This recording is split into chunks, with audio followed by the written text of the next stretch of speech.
Senhor Presidente, senhoras e senhores deputados, este ano a Assembleia da República estipulou, através da Lei 79/2015, o preceito que nenhuma criança ficará em Portugal privada de assistência com médico de família, no caso, os médicos de Medicina Geral e Familiar. Mas, senhores deputados, o que é que aqui está verdadeiramente em causa? Este problema, obviamente, não é só um problema da região autónoma da Madeira. Este problema pôs-se com muita acutilância o ano passado no Serviço Nacional de Saúde inglês, que tem o mesmo problema e está agora a encontrar soluções. Nos Estados Unidos também, até há um programa No Children Behind, que exatamente vem endereçar estes problemas, em especial junto das crianças de população imigrante que não está coberta com seguro de saúde.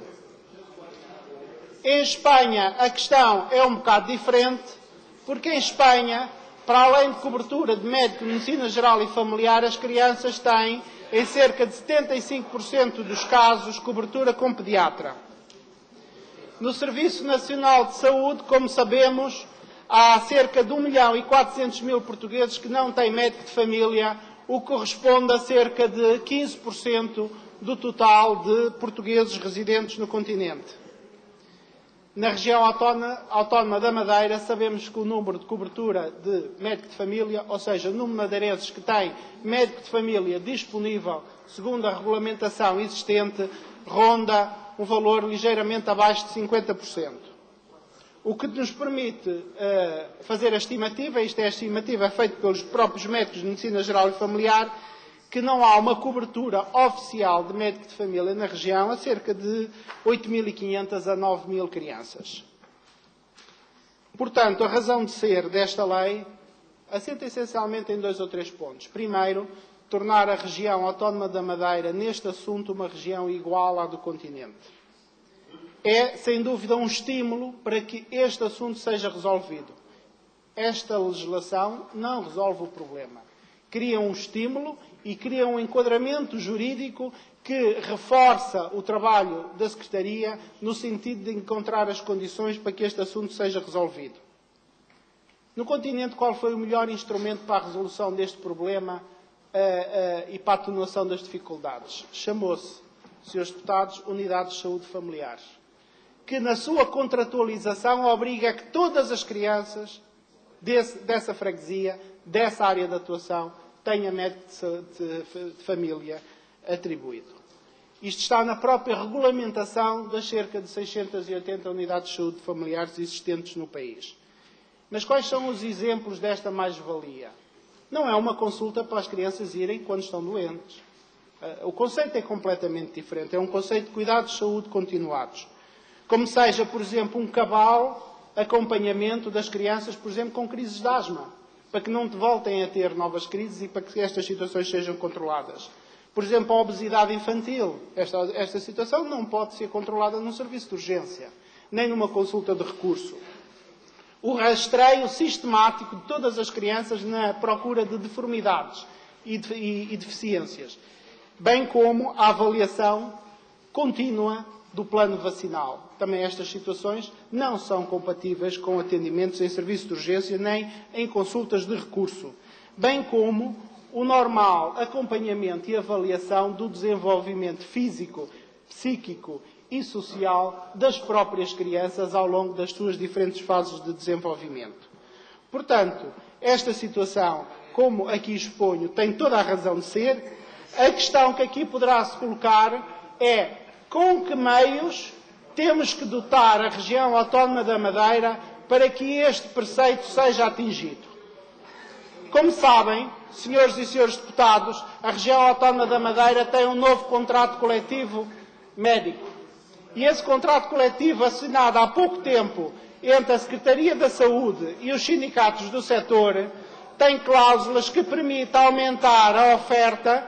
E isto, obviamente, eu penso que devia ter devida atenção dos seus deputados do PSD, permite aumentar de 1.750 para 1.950 o número de médicos, o número de utentes por cada médico de medicina geral e familiar. E isto já está previsto, o contrato coletivo está em vigor na Madeira, é, pois, um instrumento ao alcance da Secretaria Regional da Saúde para, de facto, cumprir esta indicação. Talvez os seus deputados não saibam, mas 40% dos médicos de medicina geral e familiar na Madeira não usam horas extraordinárias, ou seja, não aplicam nenhuma hora do seu trabalho, portanto, assistencial a serviço de urgência e, portanto, têm um pool de horas que, de facto, permitiria, com o devido estímulo financeiro, que aliás já existe na legislação e é usado na Madeira noutras situações, fazer com que todas as crianças madeirenses tivessem esse apoio. E estamos aqui a falar de um número relativamente restrito. 8 mil crianças significa que bastava usar este preceito dos 200 doentes extras em 20 dos mais de 120 médicos da região autónoma da Madeira. Isto não é assim tão difícil de alcançar quanto isso.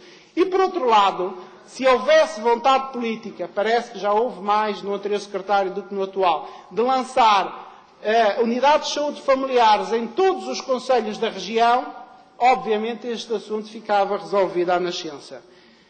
A região autónoma da Madeira deve, obviamente, seguir neste caminho, tal como seguiu a República, sem grandes polémicas, mas com uma convicção muito forte. Os madeirenses merecem uns cuidados de saúde exatamente da mesma qualidade e da mesma acessibilidade que os restantes portugueses.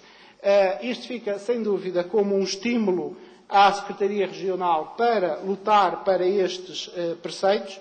E vou dizer, só concluindo, que este projeto de decreto legislativo regional está alicerçado, de facto, na legislação nacional, e a legislação nacional teve a opinião favorável da Ordem dos Enfermeiros, da Ordem dos Médicos, da Direção-Geral de Saúde, do Sindicato Médico, da CGTP, da UGT, teve o parecer favorável da Caritas, da Associação de Médicos de Medicina Geral e Familiar, teve parecer favorável da Associação das Famílias Numerosas e teve parecer favorável da Sociedade Portuguesa de Pediatria.